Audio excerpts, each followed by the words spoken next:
revista lo que quiere es crear esa comunidad de profesionales interesados en el mundo digital. Quiere actualizar lo que está ocurriendo, no solo en España, sino también fuera de España. Y poniendo la lupa en España, pues yo creo que hay algo muy interesante y otras experiencias que se están dando en muchas comunidades. Para que al final todo el mundo nos conozcamos y podamos aprender de las mejores prácticas que se están llevando a cabo.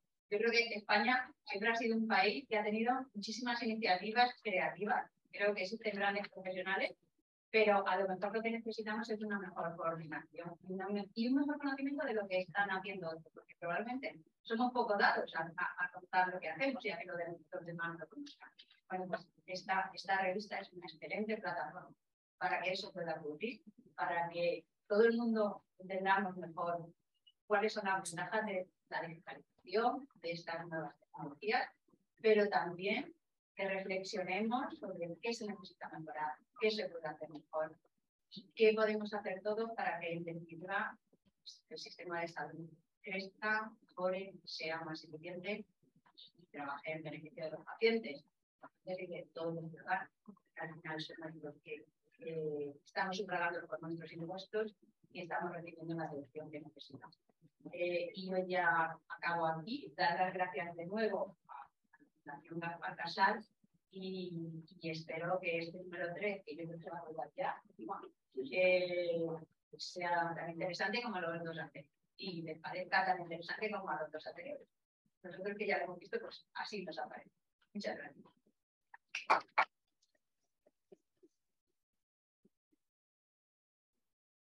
Gracias, Teresa. Buenos días a todos los que están aquí y a todos los que están conectados en estos momentos. Soy Marika Mohanty, soy médico intensivista, trabajo en el Hospital Universitario de Torrejón y soy la directora del área de salud de esta institución de ISDE desde hace ya más de 12 años, en las que, bueno, es un área que al principio pues podía chocar un poco por el marco que tiene la institución, sobre todo dirigida al derecho y a la economía, pero creo que poco a poco hemos ido ganando nuestro espacio.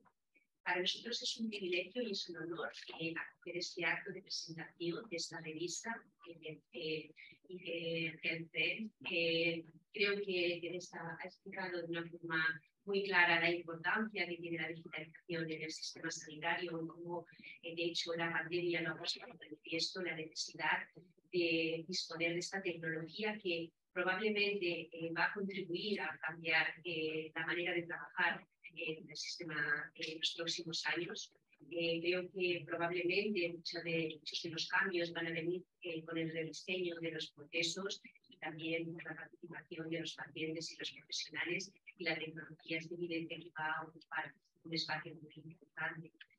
Quiero agradecer también a Juan de Plano, el director de la Fundación Gaspar Casal, la confianza en nuestra institución, no solo para la presentación de esta importante revista, sino pues para otras actividades formativas que tenemos en marcha.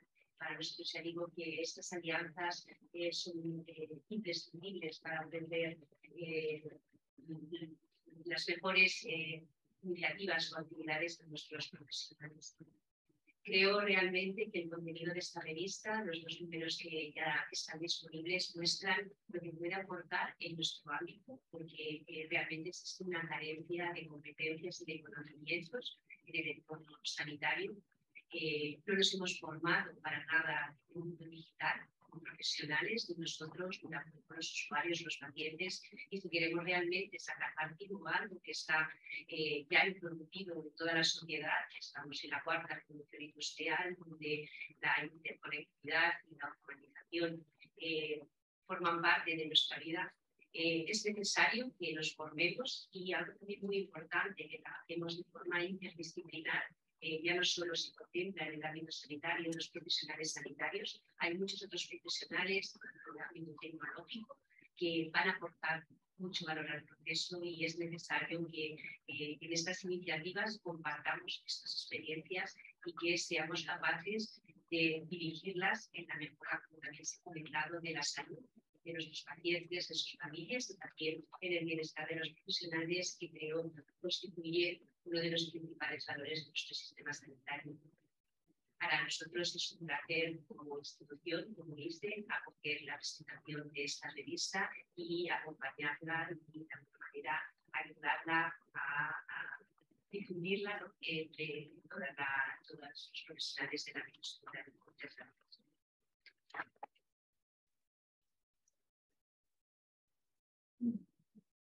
Buenos días, la verdad es que es un gusto escucharos, Teresa, Maricruz, con vuestra presentación habéis situado muy bien a la revista, al proyecto, a la finalidad que tiene, a lo que se ha ido haciendo y a lo que todavía nos queda por hacer. Muchas gracias a todos ustedes por la participación, tanto aquí presencial como por streaming. Muchas gracias a Lili por hacer posible este proyecto y muchas gracias a nuestro nuevo socio estratégico, al ISDE, en los programas reglados universitarios que tenemos en marcha desde hace ya décadas en la Fundación Gaspar Casal y donde pues nos hemos embarcado en un proyecto muy ilusionante que se podría definir algo así como renovarse o morir, ¿no?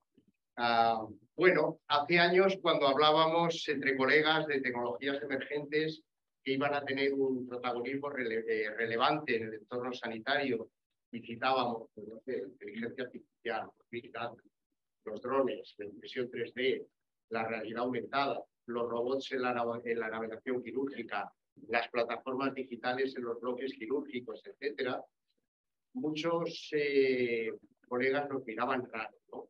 Y ahora, sin embargo, pues muchos de ellos hablan de inteligencia artificial. Hemos visto cómo durante la pandemia los drones pues, podían avisar cuando multitudes ubicadas en cualquier lugar pues, llevaban o no mascarilla. Hemos fabricado a toda velocidad componentes para respiradores con la impresión 3D, para las unidades de cuidados intensivos y sobre todo y fundamentalmente lo que ha propiciado la pandemia COVID-19 es soluciones de telemedicina a toda velocidad.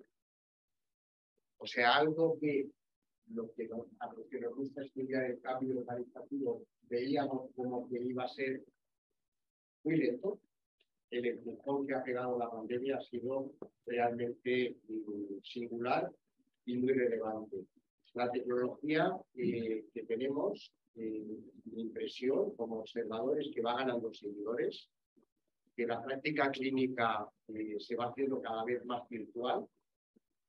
Sin embargo, lo que sí que es verdad es que hay que acompasar esto con la experiencia de quien nos insta al cambio, y nosotros tenemos un sistema sanitario muy público y por lo tanto hace falta mucho liderazgo institucional y sobre todo tener el conocimiento de que no es posible garantizar un éxito sin errores durante el camino, que aprendemos desafortunadamente en base a errores, siempre ha sido así. Hemos vivido y seguro que vamos a seguir viviendo momentos donde conceptos como la información, la inteligencia, la urgencia, la oportunidad, la precisión, el saber y el cómo hacer van a estar en el día a día de decisores, de gestores y de profesionales de la salud. Es deseable optimar el tiempo para atender mejor y más pronto a los ciudadanos. Reconocer con antelación qué le ocurre a un paciente o a una población. Acceder a los mejores especialistas estén donde estén. Reforzar la tutela y la formación continua de nuestros profesionales sanitarios. Compartir de un modo fácil y ágil información y conocimiento adquirido tanto por los propios pacientes como por los propios profesionales. Ojo, sin medicalizar en exceso y minimizando el iatrogénio. Mucha de la innovación tecnológica empodera a los pacientes y a los nuevos profesionales sanitarios que son, lógicamente, nativos digitales. ¿Esto qué quiere decir? Que no hay vuelta atrás, que nuestro sector está yendo, como muchos otros sectores antes, de actividad económica, de productos que eran servicios muy, muy personales a productos de consumo. De hecho, la última entrada del blog de la Fundación trata este asunto, ¿no?, del consumerismo. Pero ojo, la biología es más engañosa que la ciencia computacional. y ha habido estrepitosos fracasos, por ejemplo, como Theranos, en Estados Unidos, de inversiones con muy poca inteligencia, ¿no? Cuidado que la biología no es lo mismo que la ciencia de datos. Los productos ya presentes en el mercado, cuyo uso se extenderá mucho y en poco tiempo, tales como las aplicaciones personalizadas y portables, los servicios en la nube, las e-farmacias, la telemedicina, los hospitales metaverso, el diagnóstico domiciliario, los médicos a demanda a través de tabletas, están ya aquí. Es decir, no, esto no es un futurible, esto está aquí. Las preguntas que nos tenemos que hacer es: ¿deseable? ¿Para quién? ¿Qué gana el paciente? ¿Qué gana el médico? Depende de dónde pongas el oído, escuchas ofertas con bondades imbatibles que moverán sin duda la demanda. Y si esto es así, seguimos construyendo hospitales al antiguo uso.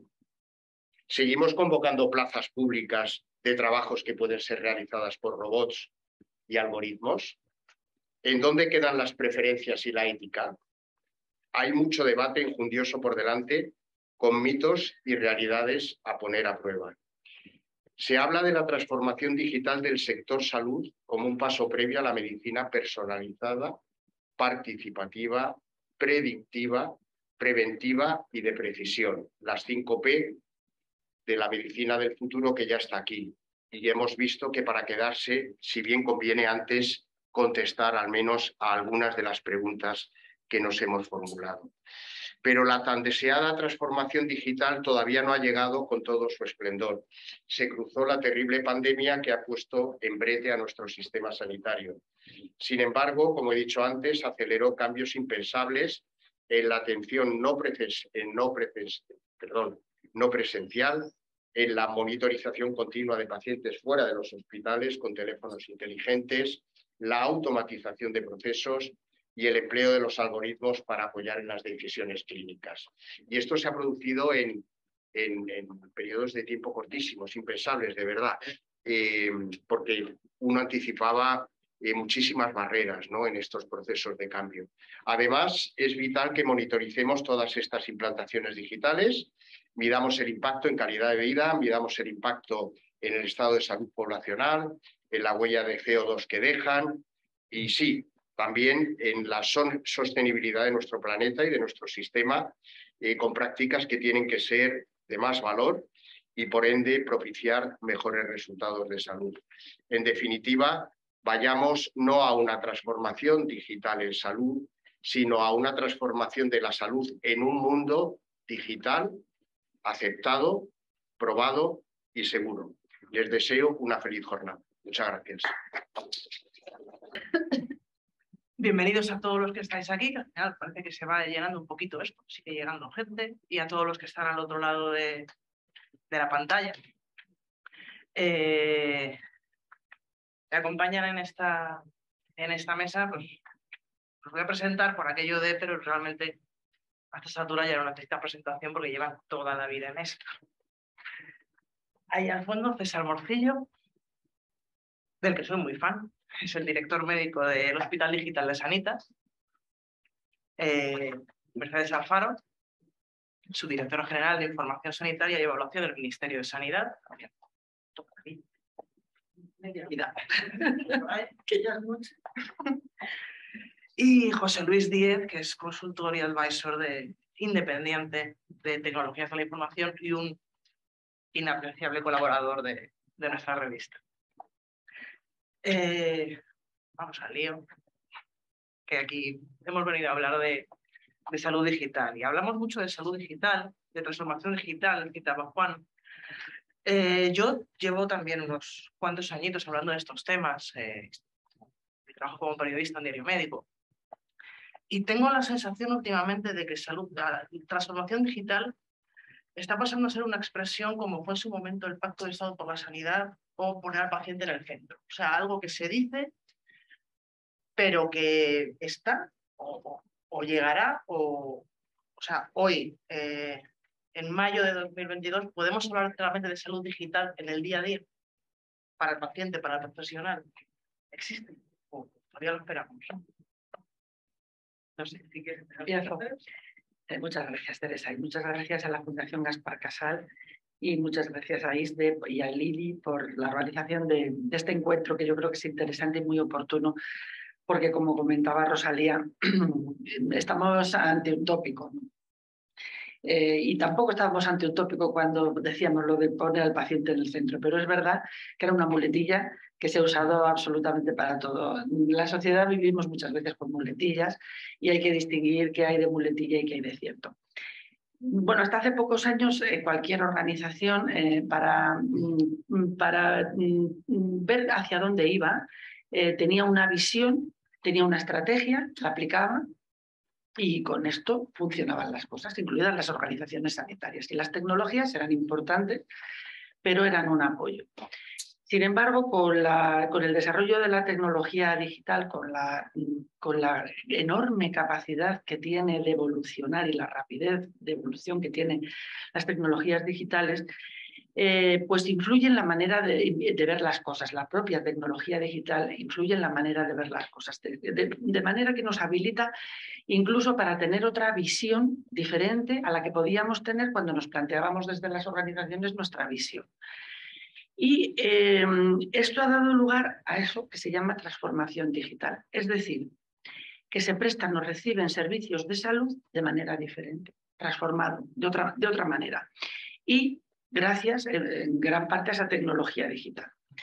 Yo creo que las personas vemos a la transformación digital y a la salud digital como algo que ya está aquí, como algo inevitable para bien o para mal, como algo que está instaurado y que impacta y que seguirá impactando en la relación de los pacientes con el sistema. Los profesionales, de la misma manera, ven a la salud digital ahora como algo que ya existe, que impacta en su trabajo, que seguirá impactando y que impactará mucho más, porque la transformación digital, pues como su propio nombre indica, una transformación, bueno, puede ser una transformación puntual, pero esta es una transformación permanente. ¿Qué pasa con esto? Pues que lo que cada parte implicada, pacientes y profesionales, perciben a raíz de esta transformación digital, es lo que puede condicionar su comportamiento en el día a día. Y entonces ese comportamiento del día a día, cambiando las formas de hacer las cosas, es lo que nos responde a esa pregunta de ¿cuánto es la realidad de la transformación digital? Y yo creo que ahora mismo la realidad es tangible. Sin embargo, estoy convencida de que estamos en el principio de esa transformación, en el principio de esa salud digital. Yo creo que el debate ya no está en si la salud digital es o no es. Y lo comentaban quienes han inaugurado el acto, que el debate está mucho más en definir que no se generen brechas sociales por la digitalización en el aspecto del cuidado de la salud. Que aseguremos la protección de los datos de las personas, que facilitemos el trabajo de los profesionales, que haya una buena gobernanza de esos datos. Es decir, está mucho más ya en el cómo que en el qué, desde mi punto de vista. ¿Hablamos de medicina del dato? Pues bueno, la medicina siempre se ha basado en datos, siempre. Desde la antigüedad se ha basado en datos. Lo que pasa es que en este escenario los datos son muchísimo más abundantes y tenemos una capacidad de procesarlos mucho mayor. Pero la medicina del dato, yo creo que no, sí, bueno, puede ser un eufemismo, pero la medicina siempre se ha basado en datos. ¿Cuál es el objetivo final de los datos? Pues garantizar la óptima asistencia a los pacientes actuales y futuros. Por eso hablamos de aprovechar los datos que tenemos ahora para revertirlos en los pacientes actuales, en su evolución de su enfermedad y en los futuros pacientes que tengamos de esas mismas enfermedades. Por lo tanto, yo creo que sí, podemos hablar de una medicina del dato sin olvidar que la medicina siempre ha utilizado los datos. Y dicho esto, y acabo, una cosa muy clara, los pacientes no son un mero conjunto de datos, creo que también se apuntaba en la presentación, ni los profesionales son individuos en serie que sean intercambiables entre sí. Y esto lo digo por esas tendencias que parecen aparecer en nuestro escenario de sustituir la relación paciente médico, paciente profesional por paciente centro o paciente-sistema. Preguntémosle a la gente, preguntémonos nosotros mismos si ante un problema de salud relevante no preferimos que nos atienda nuestro médico, a ser posible elegido y conocido, y que podamos con él intercambiar opiniones, que nos pueda aconsejar, más que un intercambio más pues, científico y ortopédico. No lo digo en sentido peyorativo de los datos, del término de los datos. Entonces, bueno, yo lo dejo aquí, luego seguimos hablando. Eso. Sí, la verdad es que respondiendo a tus preguntas y a los comentarios también de la empresa, sin duda creo que lo que hemos visto es que la medicina digital ha aterrizado y ha complementado perfectamente a la medicina tradicional. Nosotros así lo vemos, una forma más de visitar, y esto ya es una realidad, que también lo decías, ¿no? Esto está tangible, lo estabais comentando. Nosotros en Sanitas, la que el COVID al inicio de la charla hablabais de cómo ha acelerado toda esta transformación digital, y sin duda desde el COVID veníamos haciendo, a pesar de que ofrecemos consulta digital, a pesar de que ofrecemos consulta digital ya hace más de 5 o 6 años, pues veníamos haciendo alrededor de un 3% de consultas digitales, y hemos pasado ya a estar haciendo ahora un 15%, incluso si analizamos nuestros centros propios, el 25% de todas esas consultas que hacemos hoy en día ya son digitales. Por lo tanto, esto sin duda es tangible, es una realidad, y debe ser, como tú decías, una forma más de visitar. Yo creo que al final los pacientes quieren ver a su médico, y tenemos que ser nosotros y ellos quien decíamos cuál es la mejor forma asistencial. Yo soy internista, sigo atendiendo a mis pacientes y me gusta en ocasiones, creo que aporta mucho valor hacer consultas digitales para según qué cosas, pero a veces quiero verlos presencialmente. Entonces, creo que esto sin duda tiene que complementarse, y habéis apuntado cosas respecto a los datos. Creo que esto sin duda es básico, también es una realidad para nosotros. Tenemos miles de pacientes telemonitorizados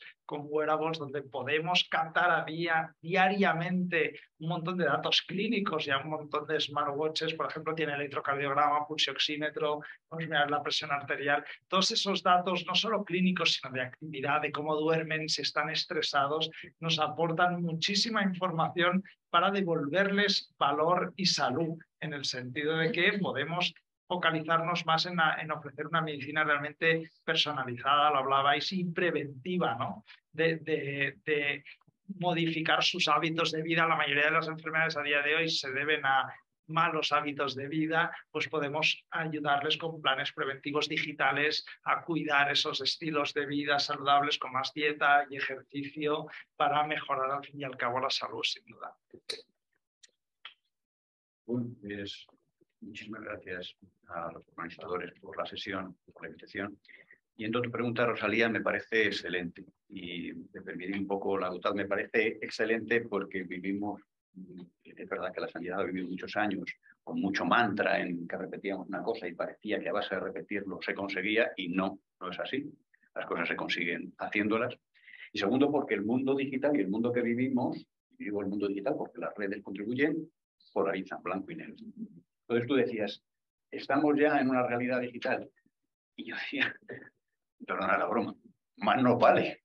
Es decir, como no estemos, vamos y no. Entonces, ahora, si yo tengo aquí mi radio, si yo tengo aquí mi linterna, si yo tengo aquí mi despertador, ¿cómo no voy a tener aquí la sanidad?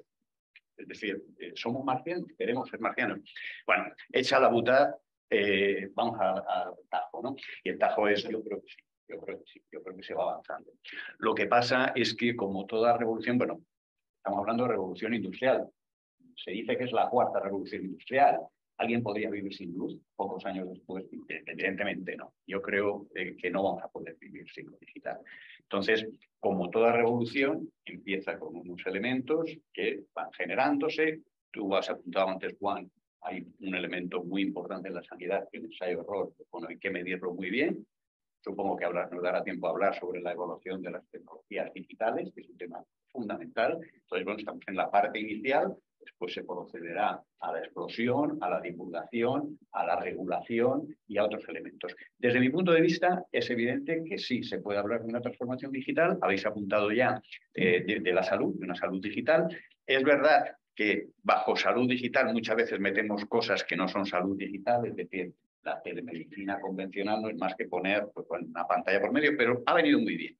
La salud digital es transformar algo que se hace de una manera para pasar a hacerlo de otra manera, ¿no? Como hace cualquier proceso de transformación.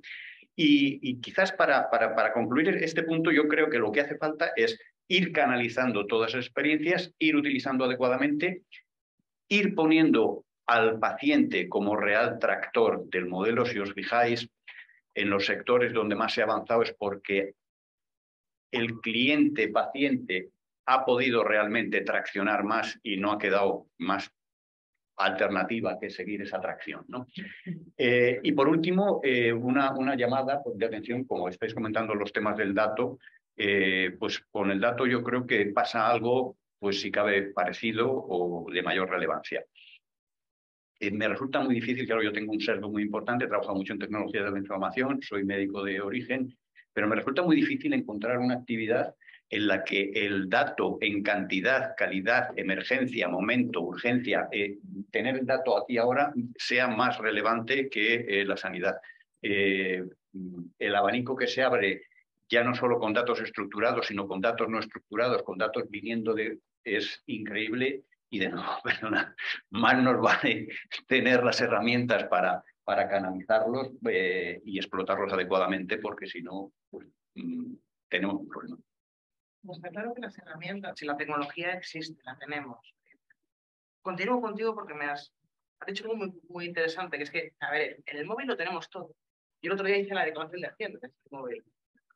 Tenemos acceso a nuestro banco, a nuestro... ¿A qué salud tienes acceso desde el móvil? Más allá de pedir cita y consultar tu medicación, tú puedes hacer por el móvil. ¿Qué es lo que llevamos todos siempre encima?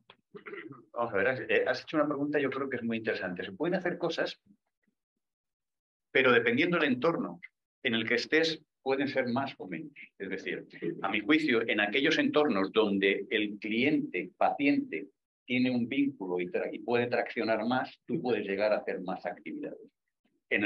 Allá donde el paciente es más paciente, utilizando en este caso como nombre y como adjetivo doblemente, ¿no? Pues tristemente pues hay una desconexión. Yo no diría que no se pueden hacer cosas. A mi juicio, la clave de este debate es por qué hay esa desconexión. Pongo un ejemplo. Apps. Seguro que sacáis el teléfono y tenéis 3 o 4 apps y sois usuarios de 1 o 2 de ellas.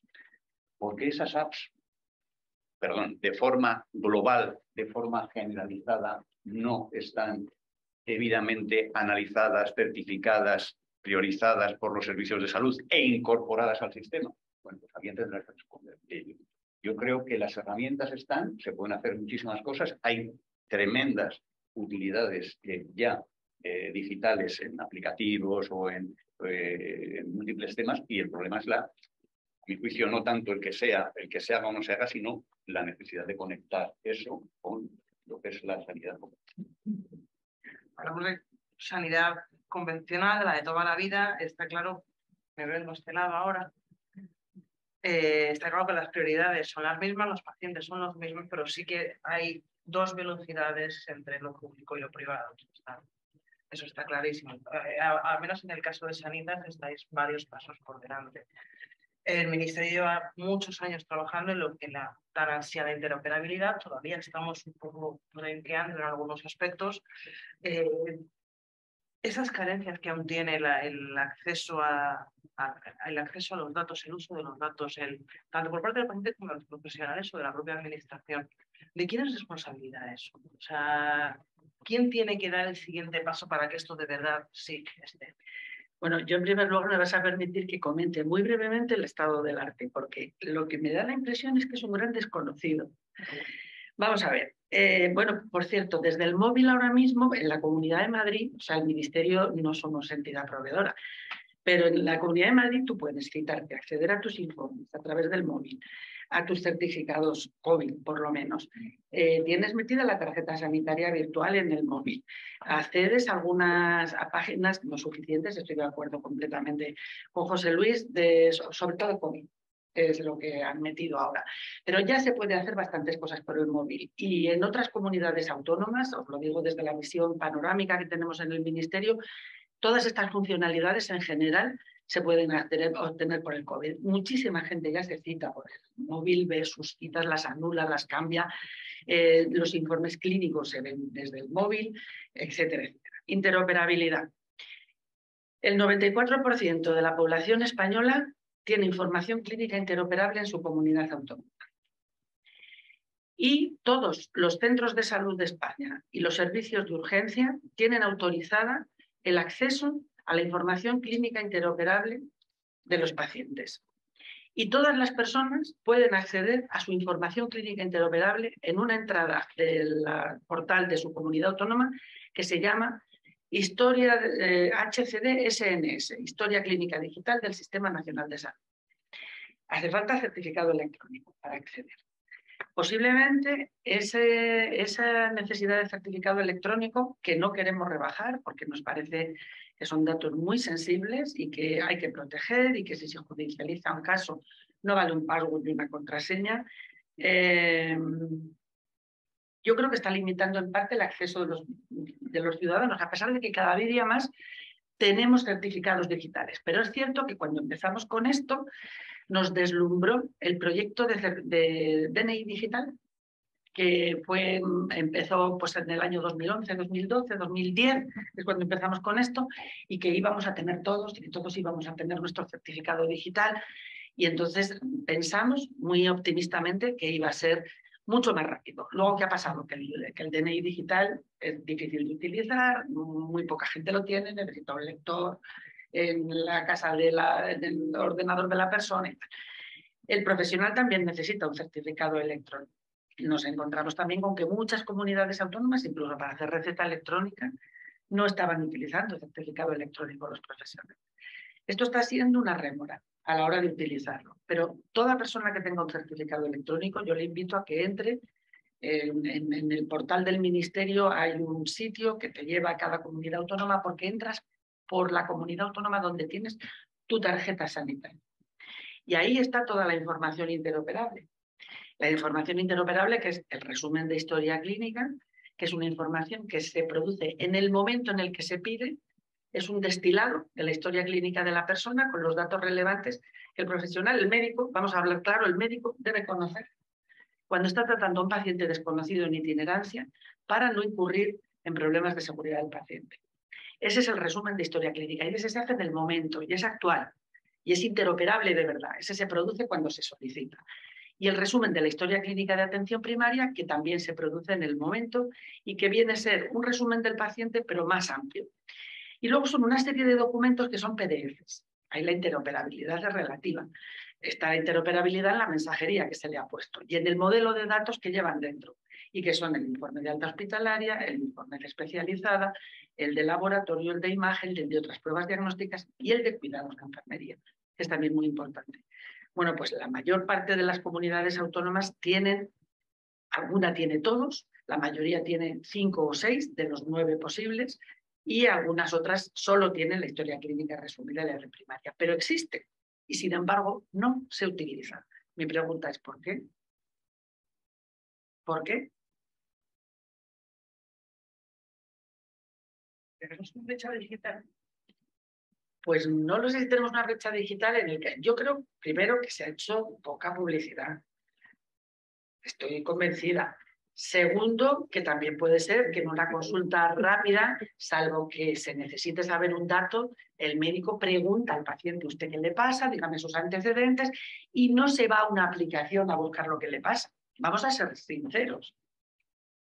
Porque es que, insisto, el 94% de la población tiene información interoperable. Tenéis los datos en la página web del Ministerio.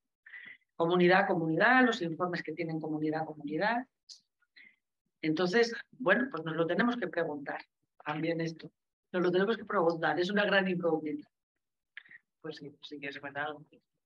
De interoperabilidad, totalmente de acuerdo, y no solo al final, entre un sector público o privado, que ahí también creo que tenemos mucho trabajo a hacer, ¿no? Porque, por ejemplo, Sanitas tenemos interoperabilidad, tenemos 29 centros de salud en España y todos ellos, lógicamente, compartimos esos datos, esa historia clínica electrónica, los clientes tienen acceso a toda esa historia clínica en su carpeta de salud, que decías que se puede hacer desde el móvil. Bueno, te podría estar toda la mañana hablando de todo lo que podemos hacer desde el móvil, ¿no? Pero una de esas cosas es acceder a la historia clínica, aparte de nosotros, bueno, citación, toda esa parte de telemedicina, consulta digital, telemonitorización, medir cosas muy novedosas como esos diagnósticos digitales que puedes hacer hoy en día, que ya mencionabas, ¿no? Medir tus constantes vitales solo por imagen facial, algoritmos que te haces una foto de una lesión cutánea y te orientan ese diagnóstico. A nosotros nos ayudan mucho en el triaje, en definir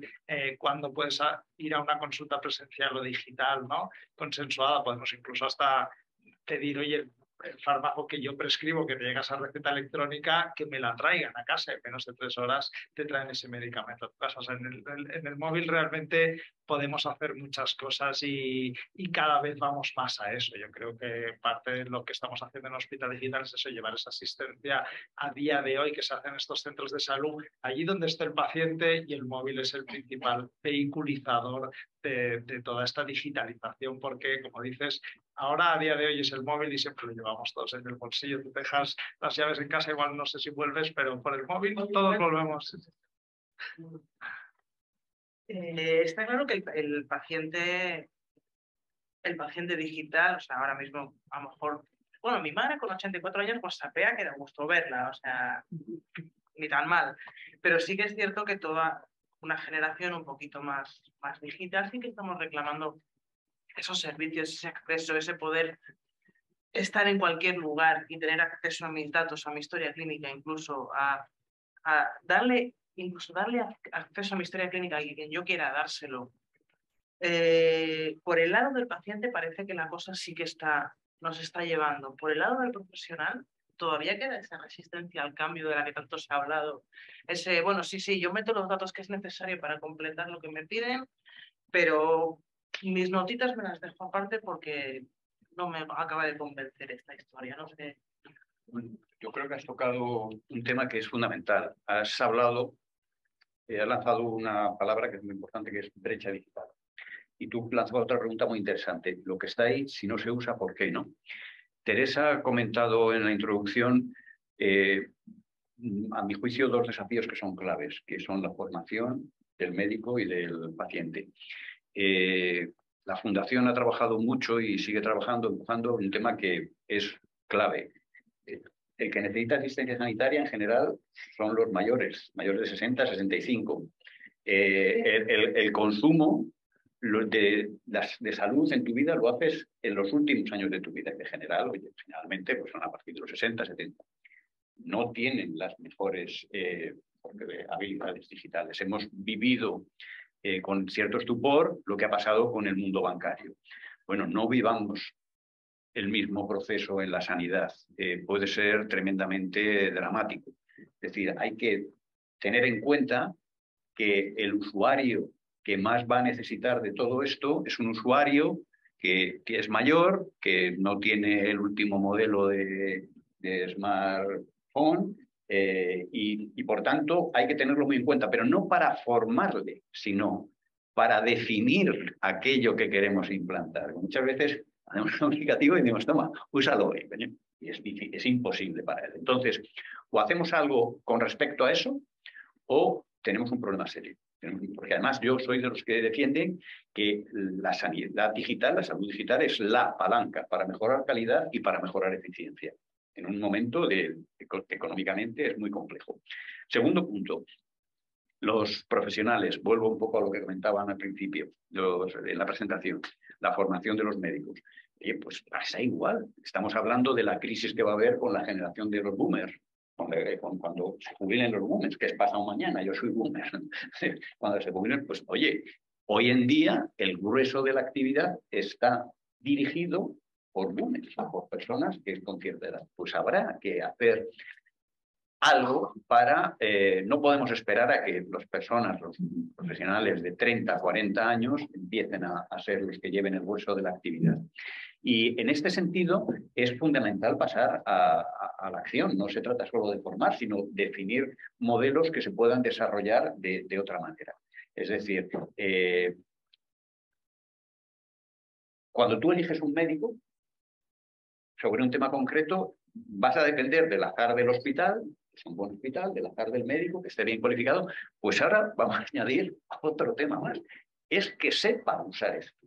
Puedes ir al mejor hospital, al mejor médico, si realmente no sabe, no puede, no cuenta con las herramientas para explotar determinada información, la asistencia que tú vas a recibir va a ser peor. De tal manera que en la pregunta que tú acabas de lanzar, yo he recuperado un poco, recogido cable y te la he recogido por la parte de esa, para mi juicio no es brecha, pero puede serlo. Es urgente empezar a trabajar porque no es una cosa que se vaya a cambiar en unos meses. Y después, la pregunta que tú lanzabas, Mercedes, es fundamental, ¿no? ¿Por qué hay cosas que no se usan? Pues habrá que preguntarse por qué y hacerlo más visible, hacerlo más utilizable y responder, quizás, priorizar aquello que más se está demandando, aunque no tenga lógica pura y dura para ir sacando. Perdón, que me he extendido quizá demasiado. No, es que aprovecho, siguiendo por el mismo tema, el otro día tuve ocasión de charlar con un responsable de tecnologías del NHS británico y efectivamente hace ya unos cuantos años pusieron en marcha una especie de escuela de habilidades digitales para los profesionales, de liderazgo digital y de habilidades. Y claro, el tipo, estábamos en un foro en el que había bastante, era el único extranjero, el pobre, y decía, pero aquí, cero, formación digital en pregrado, en grado, en posgrado, o sea, la formación te la dan a lo mejor con un poco de suerte si quieres en tu hospital porque es muy... Pero no hay nada arreglado, ¿no? Esas habilidades, ¿de dónde las sacamos? Y todos, efectivamente, tenemos que usar esa digitalización, porque además ha dicho que es algo muy interesante, no es solamente por el hecho de que sea más moderno, es que das mejor asistencia. O sea, puedes recibir una asistencia peor si no contamos con esas habilidades digitales. Entonces, ¿qué hacemos con nuestros médicos?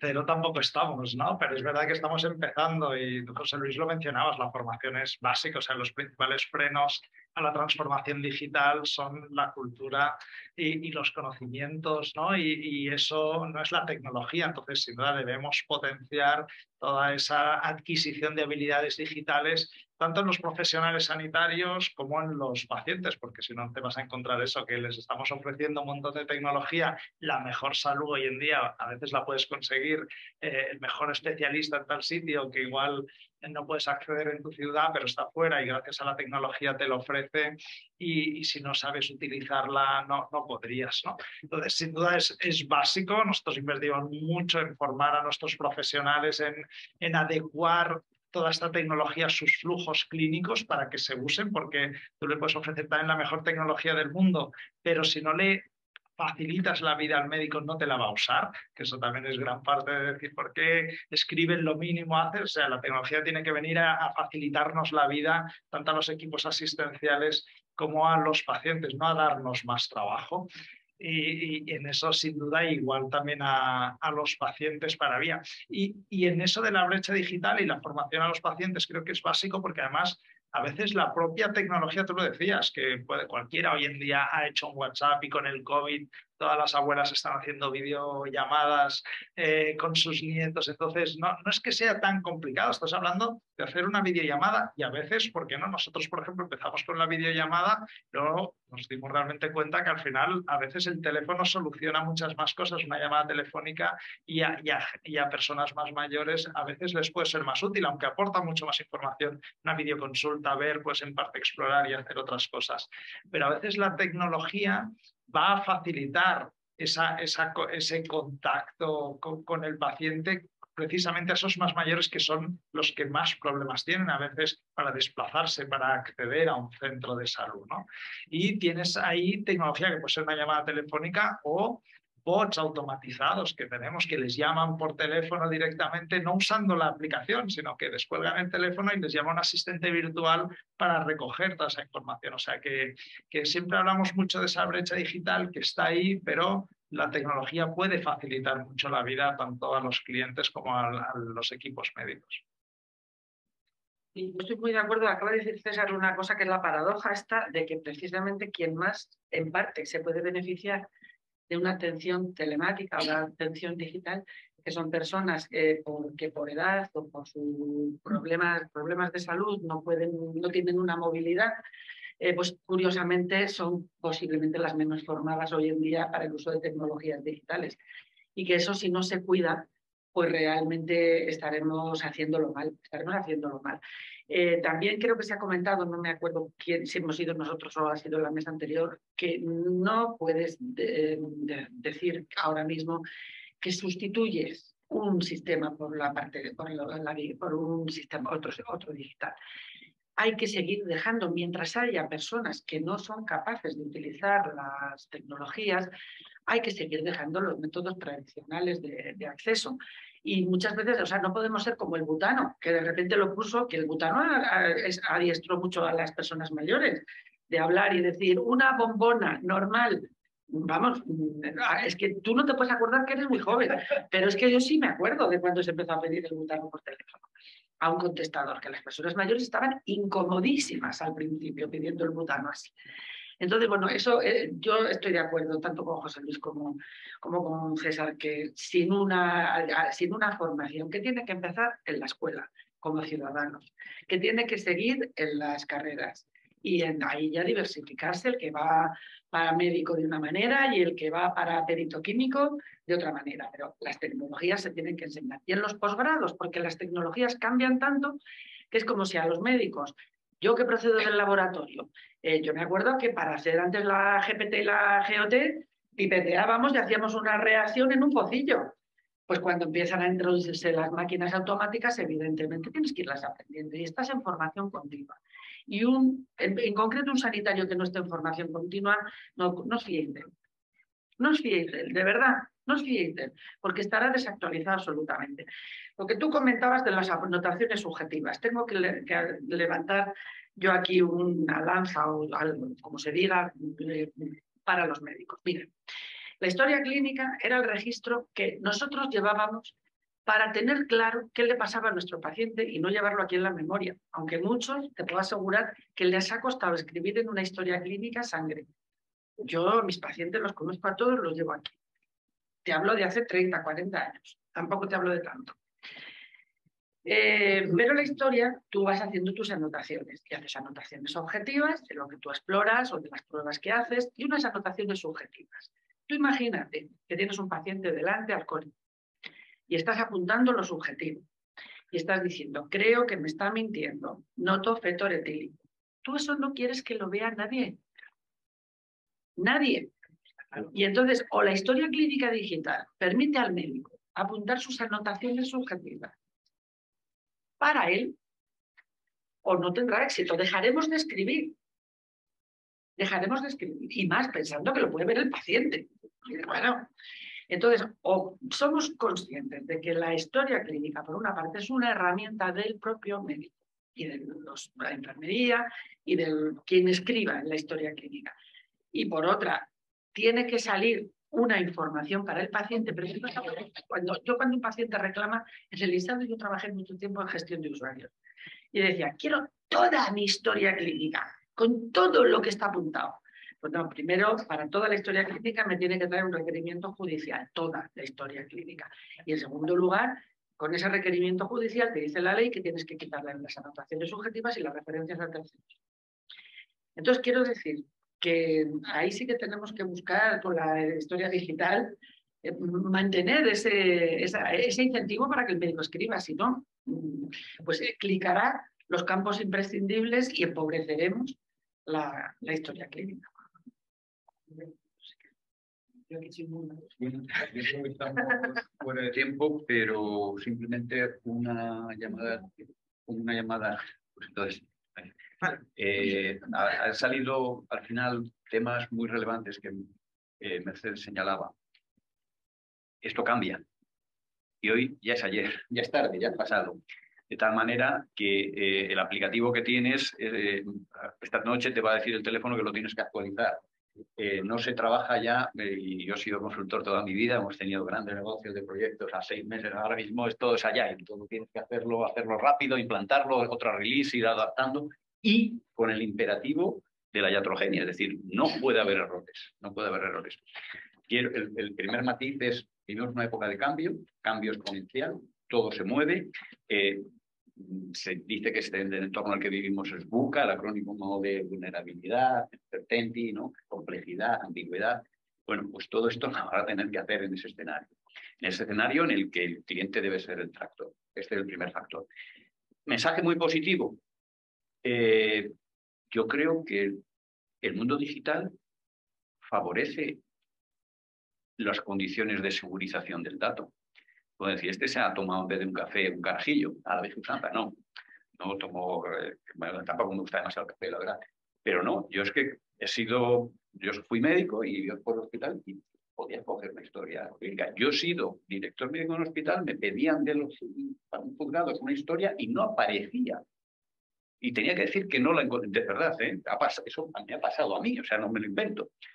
Entonces yo creo que con todos los elementos que hay a nivel de blockchain, de NFTs, un montón de cosas, creo que el tema de la segurización del dato, si no lo hacemos, es porque o no tenemos recursos, o porque no sabemos, o porque no queremos. Es decir, mi mensaje en este sentido es tremendamente positivo. Se puede estar mucho mejor. Evidentemente el riesgo va a estar, hay que hacer un pulso continuo, porque de continuo va a haber gente intentando entrar. De tal manera que eso simplemente por incluir esos otros apuntes. Todo cambia y va a cambiar más. Y después, oye, tenemos herramientas para garantizar eso que tú dices. Es decir, si hay un dato que no debe estar y que debe tener un calificativo, me parece que es perfectamente posible por temas de seguridad. Sí que es interesante lo que comenta José Luis también, siempre se habla del tema de la seguridad, de la protección de los datos, y sí que es cierto que a mí me parece que es mucho más privado ahora que está todo digitalizado que tener las historias clínicas encima de la mesa, pero realmente también al mismo tiempo eso complica las cosas, como por el tema de los certificados para acceder a lo que contabas tú antes, cómo equilibramos eso de que la tecnología nos haga la vida más fácil a todos sin complicarlo demasiado. Que yo DNI electrónico tengo y lector de tarjeta, pero frecuente. Que poniendo lo que se llama el human in the loop, ¿no? Y al quien va a utilizar esa tecnología en todos esos grupos de trabajo, en lo que hablamos, esto está para facilitar la vida a los médicos o clínicos y a los pacientes. Entonces, si la tecnología tiene que estar para ahí y por eso es súper importante todos los grupos de trabajo, de desarrollos, que te hablabas de metodología Agile, tenemos que entregar enseguida el prototipo y ver, tiene que haber alguien que vaya a usar esa herramienta y ver que realmente me va a facilitar la vida. Y si no es lo que decías, si no es que te la van a poner, es una maravilla, pero es que no la vas a usar. Como le tenga que dar 2 clics más a esto y a mí no me aporte valor, no lo voy a usar. Entonces creo que la base está ahí, en que estemos y nosotros, pues eso, un montón de soluciones cuando las aportan luego los médicos, ya es que no me lo quites, no puedo vivir sin ello, ¿no? Los transcriptores de voz para gestión de la historia clínica electrónica, ¿no? Esos asistentes virtuales. Te ponía ejemplo de dermatología, antes de una cita, pues tú ya le preguntas, le haces ese cuestionario, ese interrogatorio, ya empieza la videoconsulta con lo que tiene, con la foto, con el posible diagnóstico de esa lesión. Pues claro, el clínico en un momento ya puede facilitar ese diagnóstico. Entonces, a la que le facilitas la vida, te lo van a usar. Y si no, pues no se va a emplear. Y esa es la pena de mucha tecnología que tenemos a día de hoy. En realidad, lo que dices es a que se le podría llamar el digitalismo ilustrado. Es decir, todo para la persona, pero sin la persona, todo para el profesional, pero sin el profesional. Hay que contar con ello en el diseño. Se han cometido muchas veces fallos de no contar o de contar con un pequeñito grupo, de no hacer unas pruebas piloto, unas pruebas de concepto, de ver si de verdad está aceptado, de, pues eso, de que hay aplicaciones absolutamente odiosas. El médico está escribiendo, hay un dato que él piensa que no debe recoger, pero si no lo recoge o no lo clica, no le deja pasar a la siguiente. Es como los juegos de marciano. Entonces, hay que tener cuidado en el diseño de las herramientas. Ahí tienen que estar al servicio del profesional y no para complicarle la vida. La historia clínica electrónica requiere más tiempo profesional que la historia clínica en papel, posiblemente porque se recogen más datos, pero es cierto que requiere más tiempo. O sea que yo creo que eso sí que hay que cuidarlo mucho, muchísimo, que de verdad sean útiles y que no sean un estorbo, que a veces pues, ¿si quieres decir algo? No, ya. Me ha parecido simplemente apuntar que el matiz de Mercedes sobre contar con los profesionales y los pacientes en el diseño es fundamental. Creo que buena parte de los errores está en que se diseña pensando lo que pueden querer y después lo metes a martillazos y les intentas formar. Y claro, eso está llamado al fracaso. Es decir, el gran problema, sobre todo con los pacientes, con los mayores, es que se han diseñado cosas que no se han pensado, no se han tenido en cuenta con ellos. Y esto añade también el aspecto de la colaboración. El mundo digital es un mundo colaborativo en el cual el ingeniero de datos y el profesional tienen que hablar, vamos, todos. No pueden ver el gaitero por una calle y el tamborilero por otro tocando la misma pieza, que es lo que ha pasado en muchos casos a la hora de diseñar soluciones digitales. El funcional por un lado y el tecnólogo por otro. Ahí hay que aprender.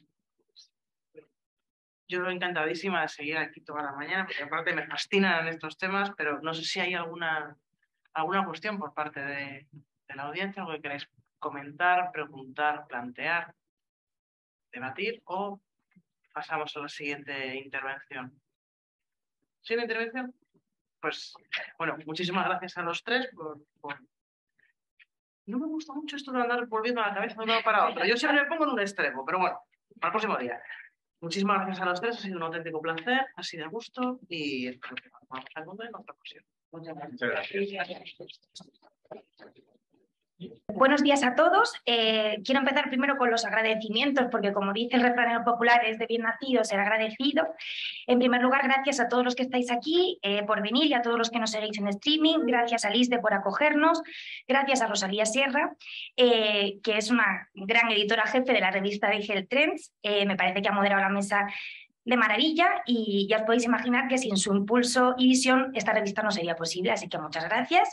Luego también quiero dar las gracias a Lili por confiar en la Fundación Gaspar Casal para llevar a cabo este proyecto de identificación y análisis de tendencias en salud digital a través del apoyo de la creación de esta revista Digital Trends, que como ya apuntaba Teresa al inicio, aspira a crear comunidad y a formar y a permitir que los profesionales sanitarios estén actualizados de las tendencias nacionales e internacionales en salud digital y, en definitiva, aspira a ayudar a fortalecer el Sistema Nacional de Salud. También quiero dar las gracias a la Asociación de Salud Digital y, en concreto, a su presidente, Jaime del Barrio, por su apoyo y compromiso y por su aval a esta revista. Y luego ya me toca un poco hacer advocacy de esta revista para deciros que tiene un carácter semestral, que esperamos que estéis expectantes todos los mayos y noviembres de cada año y que en concreto el contenido de este número 3 tenemos la suerte de contar con una editorial de Julio Mayol, de entrevistas con personalidades como Juan Fernando Muñoz, secretario general de Salud Digital, o Iñaki Peralta, CEO de Sanitas. Tenemos la suerte de contar con una conversación con Josep Rodiera, fundador de SMTP, que lo buscáis porque es una tendencia, si no lo conocéis. Luego tenemos una serie de casos de éxito brillantemente analizados por José Luis Díez, un debate sobre el fascinante mundo de las terapias digitales escrito por Roberto Nuño, y luego destaca un artículo de opinión de Nuria Pastor, que la tenemos aquí, titulado Salud conectada, no todo vale.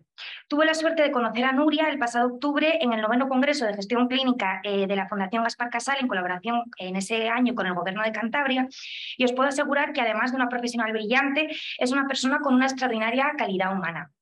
Para quien no la conozcáis, Nuria es CEO y cofundadora de Human IT Care, ha aparecido en el prestigioso ranking de Forbes de 30 Under 30, es licenciada en Psicología por la Universidad de Barcelona, posee un máster en Investigación en Neurociencias por la Universidad Autónoma de Barcelona, ha completado su formación con un curso de Serious Game for Digital Health en la Universidad de Harvard.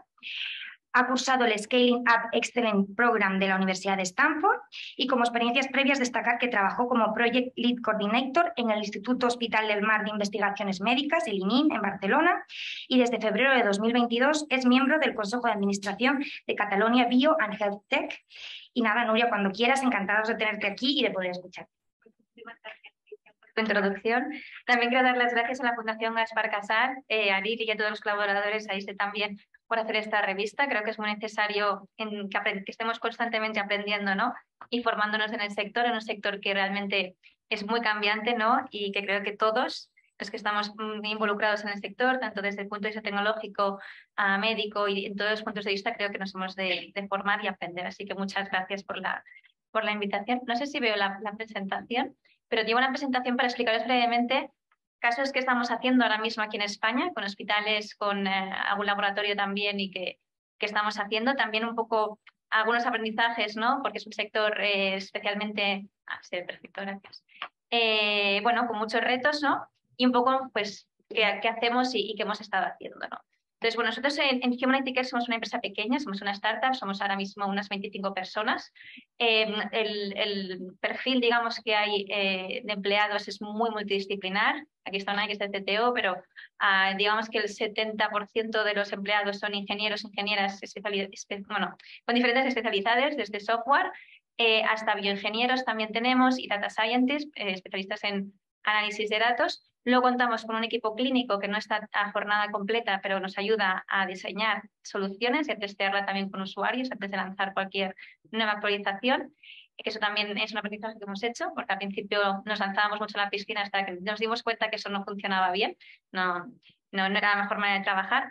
Y bueno, y luego también evidentemente pues tenemos perfiles pues, de diferentes ámbitos de desarrollo de negocio, ¿no? Entonces, bueno, un poco cómo quería comenzar. A ver si va. Ahora, ya está, gracias. Bueno, este es un informe de McKinsey que a mí me gusta mucho porque además lo van actualizando cada año, lo intentan actualizar. Y es un poco, vemos un poco datos, sí que es verdad que son datos de Estados Unidos a nivel global, además se han centrado mucho en proveedores de Estados Unidos, pero sí que un poco recoge la situación que pasó durante el COVID, ¿no? Y un poco dónde estamos ahora.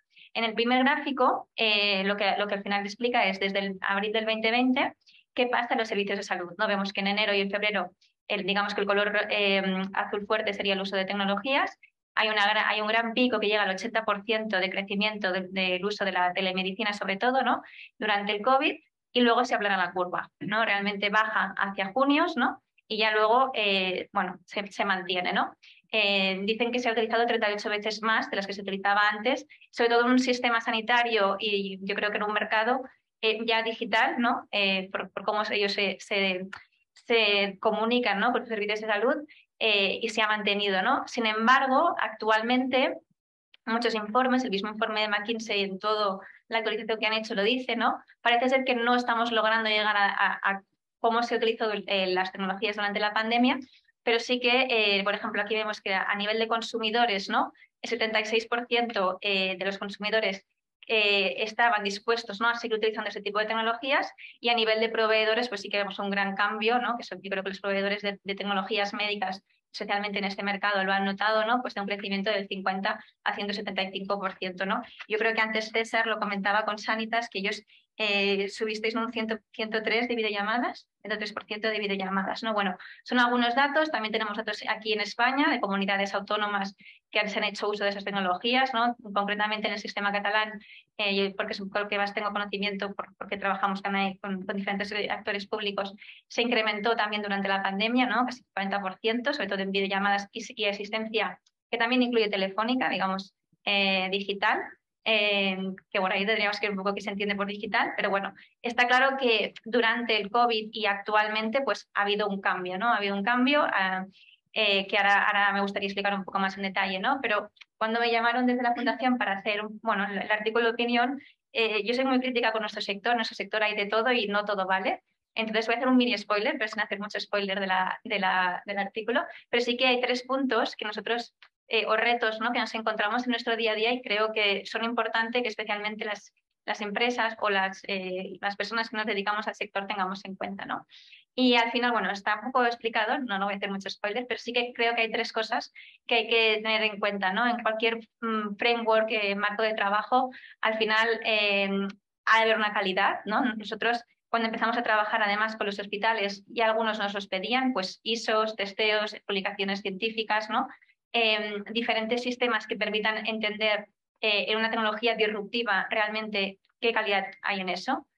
Luego una regulación. Es cierto que los reguladores aquí en Europa tenemos el marcado CE, ¿no? U otro tipo de ISOs que dan garantía al menos a que esas tecnologías cumplen con normas de seguridad o con normas que se tienen que estandarizar. Cada vez se piden más y también es cierto que especialmente en áreas que todavía no estaban desarrolladas, ¿no? Como por ejemplo la inteligencia artificial, ya se están haciendo muchos progresos. La FDA aprobó, ¿no? Varios algoritmos que permitían incluso predecir, ¿no? La respuesta a un tratamiento farmacológico. Pues bueno, digamos que los agentes reguladores también se están yendo, ¿no? Al mismo compás que la tecnología. A veces pasa que la tecnología o la capacidad de desarrollar va un poco más rápido, pero si no va en consonancia con la regulación, pues tenemos un gran problema, ¿no? Que al final esto lo van a utilizar pacientes, personas, y puede tener una repercusión entre ellos, ¿no? Y luego evidencia científica. Luego presentaré 2 casos de uso. Uno que hicimos con un laboratorio que es Ferrer, que aquí veo a Arantxa, y luego con un hospital también en Torrevieja, y algunos más que creo que están por la presentación. Pero sí que es importante animar, nosotros siempre intentamos animar a los médicos que utilicen nuestra tecnología a publicar, ¿no? Hacen un esfuerzo titánico porque muchas veces, bueno, sacan el tiempo donde pueden para publicar los artículos, pero creo que es importante poder generar un poco también de debate, ¿no?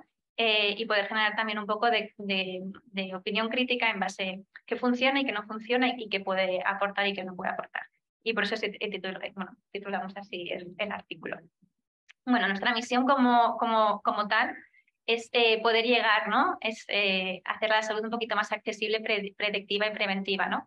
Nosotros no nos gusta o no nos consideramos una empresa de telemedicina, porque es cierto que no nos vemos como muy encasillados, nos llamamos más como una compañía de salud conectada, ¿no? Porque cada vez más vemos que la evolución natural, digamos, de la telemedicina va a ir a conectar diferentes datos de salud, ¿no? Y cuando hablamos de poder llegar a nuestra misión o el sueño del equipo, ¿no? Es poder ser más predictivo y preventivo, es porque a través del uso secundario de los datos, nosotros lo que intentamos siempre es sacar patrones, especialmente en enfermedades que ya tenemos mapeadas, ¿no? Como por ejemplo en cardiología, en insuficiencia cardíaca, en rehabilitación cardíaca también, y en enfermedades crónicas como el EPOC y otras enfermedades que también presentaré, ¿no? No podemos hacer predicción de todos los datos. Hay enfermedades que todavía no tenemos trabajadas y nos va a ser muy complicado, ¿no? Trabajar en la predicción. Y bueno, actualmente en la insuficiencia cardíaca estamos trabajando para certificar los algoritmos solos. No sé si conocéis un poco el marco regulatorio, pero hay como 3 tipos, digamos, de marcados en el marcado regulatorio de la Comisión Europea. Es en la clase 1, que es cuando no hay diagnóstico, o sea, cuando esos datos que se utilizan, pues por ejemplo, para un profesional sanitario dar una información o a un paciente le dar una información, pero esa información no tiene que tener ninguna utilidad directamente clínica, es decir, no se puede tomar una decisión en base a ese dato. La clase 2, que es cuando sí que se puede tomar un diagnóstico, ¿no? Una decisión. Esto se llaman las herramientas de Clinical Decision Support. Y luego la 3, pues que serían tratamientos in vitro, tratamientos que ya son, pues que, bueno, evidentemente también llevan todo un ensayo clínico, ¿no? La 2 y la 3 llevan ensayo clínico y la clase 1 no tiene por qué llevar ensayo clínico, pero sí que tienes que presentar a la EMS o al Notified Body pues toda una serie de publicaciones y evidencia, ¿no? Entonces, pues bueno, un poco el por qué accesible, predictiva y preventiva, porque la clase 2 estamos trabajando en ensayo clínico gracias a una financiación europea que hemos recibido en hacer una clase 2 para insuficiencia cardíaca, ¿no? Con todos esos datos. Y bueno, y de momento no solamente aquí en España, sino que en otros países, pues sí que vemos que estas herramientas de decisiones clínicas, ¿no? Pues dan sus resultados y bueno, y acompañado con un equipo clínico detrás, evidentemente, y grupos hospitalarios, pues realmente, ¿no? Esas herramientas pueden llegar a predecir. Luego lo explicaré especialmente en el caso de Torrevieja. Bueno, un poco esto es a nivel de algunos hospitales con los que estamos trabajando. Un poco el por qué existimos o el que queremos de alguna manera o que estamos haciendo con esta tecnología resolver, ¿no? Es un reto que nos planteamos.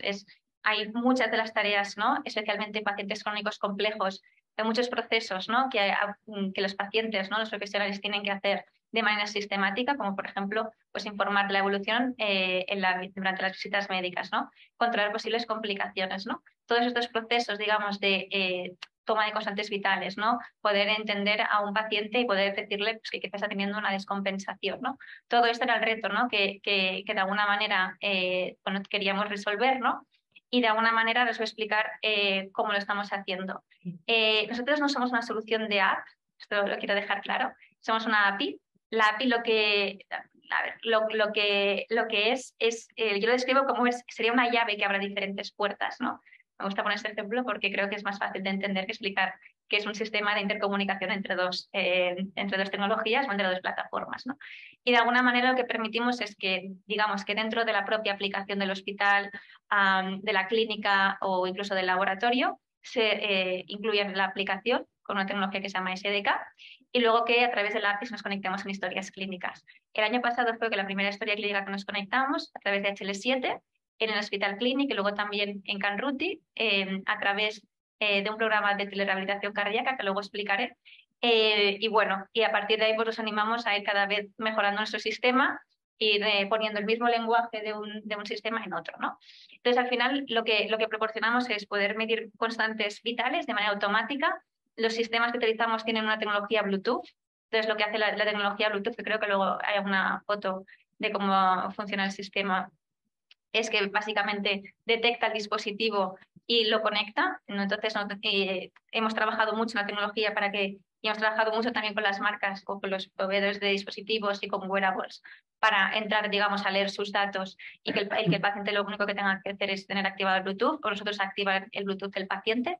Todo eso se envía a una nube evidentemente pues segura, con todas las normas ISO y con todas las normas de protección de datos, ¿no? Y entonces ahí tenemos unos algoritmos, que esos algoritmos van en base a los diferentes tipos de datos que se recogen del paciente y luego tenemos una tecnología que se llama Machine Learning, que lo que hace es aprender de la evolución del paciente, generar unas alertas en base a, digamos, que los eventos anómalos de aquel paciente y cuando se detecta, pues, por ejemplo, que este paciente está teniendo una baja descompensación en la saturación de oxígeno o que tiene una baja presión sistólica cuando la tendencia es A o B o C, pues entonces envía un SMS o un correo al equipo médico para poder hacer una videollamada antes de que a lo mejor el paciente se descompense, ¿no? Luego presentaré algunos estudios que hemos sacado y bueno, y luego tenemos como complemento, y esto lo tuvimos que hacer porque en la pandemia muchos hospitales nos lo dijeron, nos llamaron y quisieron videollamadas, no es nada novedoso, yo creo que además dentro de poco,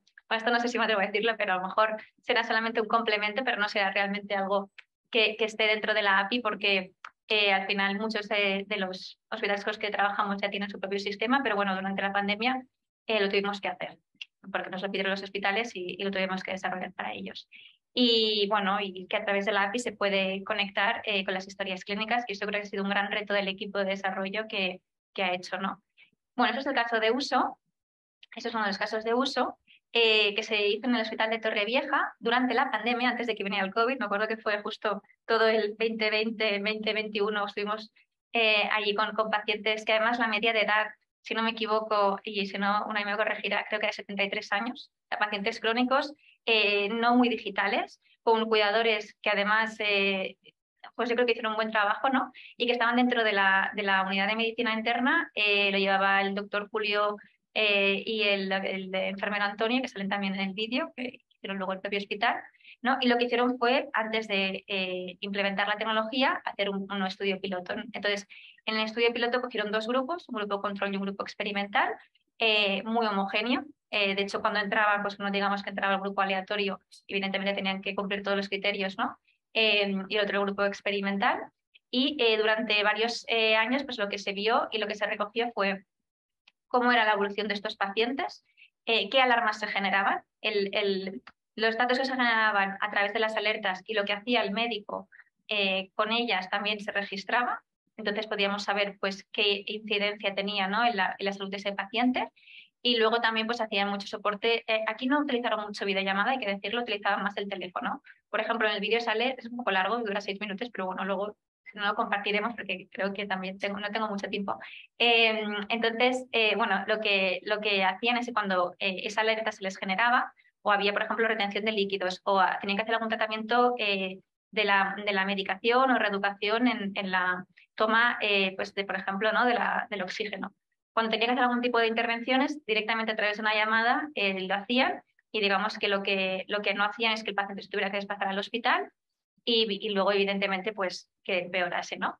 Entonces, pues bueno, ¿qué diferencias vimos? La primera, yo creo que la más importante es que hubo un 33% menos de visitas a urgencias, un 20% menos en reingreso y comparado con el grupo control, y la satisfacción de ambos fue muy buena. Y yo también aquí tengo que decir, hablando de formación que se ha hablado antes en el primer y en el segundo bloque del programa, los médicos de este equipo estaban muy bien formados. Cuando se les presentó esa solución al equipo clínico, lo entendieron muy bien, lo adoptaron como una nueva manera de trabajo, que yo creo que esto fue muy importante, y formaron también a los cuidadores que venían, ¿no? Porque muchos de ellos, cuando llamaban al equipo técnico, nos dábamos cuenta que a veces llamaba pues, el cuidador, ¿no? Que son a veces pues, la hija o el hijo, y ayudaban mucho en ese soporte y lo implementaron realmente como una función, digamos, en su día a día. Yo también creo que esto es importante, ¿no? Porque al final es una manera nueva de trabajo. Bueno, otros casos, que no sé si me va a dar tiempo, yo creo que un poco justa, sería con laboratorios, pues con asma grave, por ejemplo, con el grupo Gebro, y luego con Ferrer, en rehabilitación cardíaca, que no solamente es con un hospital, sino que también es con el Hospital Clínic y el Hospital Canruti. Aquí, bueno, pues para comentar brevemente un poco lo que se está haciendo. No. Entonces, con Gebro, pues bueno, al final es monitorizar a pacientes con asma, ¿no? Y con rehabilitación cardíaca, esto es, bueno, es un proyecto que lo que pretende, lo que hemos hecho ha sido monitorizar a pacientes que han tenido un infarto o un evento isquémico, ¿no? Entonces, cuando estos pacientes tienen que hacer todo el proceso de rehabilitación cardíaca, es muy importante que se midan bien la frecuencia cardíaca y que empiecen a coger mucha confianza, ¿no? En volver a hacer deporte, volver a tener una vida normal, volver a hacer su día a día, ¿no? Entonces, gracias a un wearable, lo que se hizo con la rehabilitadora cardíaca, que era una fisio, el equipo médico, era hacer toda la evaluación online. O sea, no tenían por qué ir, solamente la primera visita, que era una prueba de esfuerzo, tenían que hacerla en el hospital, pero todas las otras sesiones las hicieron desde casa. Y en este programa, tanto en los dos hospitales que hemos estado y que estamos, no ha tenido que entrar ni gente, o sea, ha entrado gente desde mayor. De hecho, en el vídeo sale uno de los usuarios, ¿no? Esta gente muy joven que también ha tenido un evento, gente de 21 años, o sea, gente de diferentes edades, ¿no? Bueno, ya para acabar, porque no me voy a enrollar mucho, voy a saltar a la más importante. Bueno, esto es un poco el ejemplo, como veis, al final los datos automáticamente le están en la pantalla, ¿no? Y esto es algo que hemos validado mucho, el cómo le representamos al usuario lo que está pasando en su información, ¿no? En su información con salud.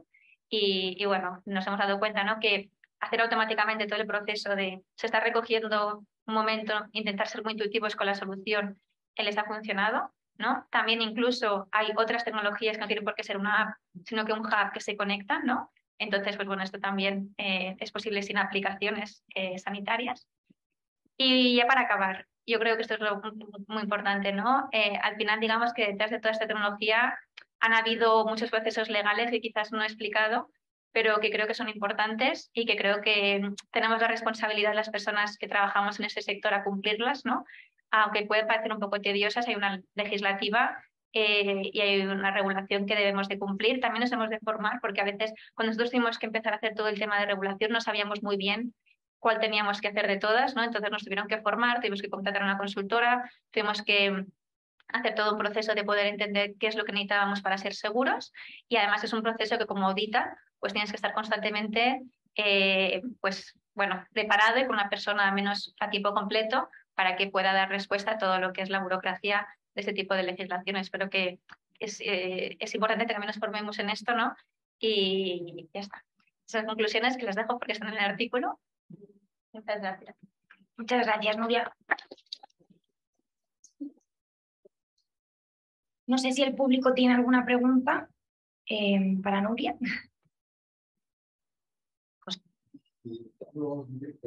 Oye, quería aprovechar la ocasión para hacerte una pregunta sobre la última parte que has presentado. Creo que es fundamental facilitar estos procesos de regulación. Creo que se va por detrás, pues, puedo entender, y cuando yo veo esta presentación y cuando haces alusión a que tu empresa ha tenido lógicamente que pasar el proceso, pero que ha sido un poco pesadilla.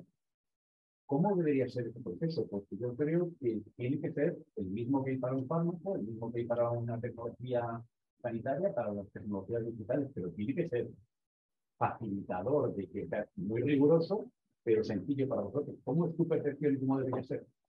Bueno, a ver, la perspectiva en general es que claro, si eres clase 1, solo puedes ser clase 1, no puedes, por ejemplo, dar recomendaciones, ¿no? Nosotros queríamos dar recomendaciones porque veíamos que era útil para el médico generar unas recomendaciones o para el usuario, pero entonces teníamos que ser clase 2. Claro, clase 2 es un ensayo clínico y el ensayo clínico, claro, tampoco tenemos toda la financiación del mundo, tenemos una financiación muy determinada para cardio. Y entonces, pues bueno, en ese sentido, yo creo que nos hemos tenido que unir de manos de consultoras especializadas en esto, que solo trabajan en esto. Sí que es cierto que en general, sobre todo cuando salió la clase de Medical Device Regulation, entonces abrió, digamos que la Comisión Europea un amplio abanico de poder certificar estas tecnologías, porque hasta entonces, estoy hablando antes de la pandemia, no me acuerdo exactamente, creo que fueron 2 o 3 años antes de la pandemia, que se dejó que aquellas empresas que todavía no se habían certificado, que se pudieran certificar como Medical Device Regulation. Entonces, claro, Medical Device Regulation fue como un alivio para aquellas empresas que no estaban todavía, que no sabían dónde iban, a poder certificarse, ¿no? Entonces, claro, sí que es cierto que gracias también a actividades de poderte formar, ¿no? Y programas, pues nos hemos formado, el equipo también, evidentemente, luego de contratar a gente que sepa, evidentemente, de la materia, pero, por ejemplo, hay países de la Unión Europea, como Alemania, que el marco regulatorio, ya no solamente regulatorio, sino que de reimbursement, de reembolso, perdón, lo tiene mucho más fácil, porque aquí todavía hay muchas soluciones que a nivel público, ¿no? ¿Cuáles son los criterios para que realmente se compren, que tienen que tener, ¿no?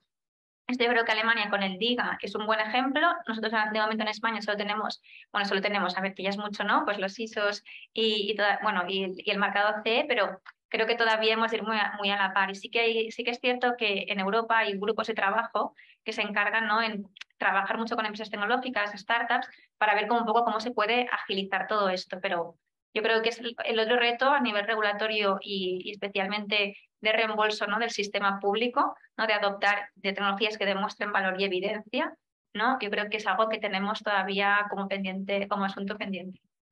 Sí. ¿Alguna pregunta más? Bien, pues nada, nos vamos al café. Muchísimas gracias y nada, gracias.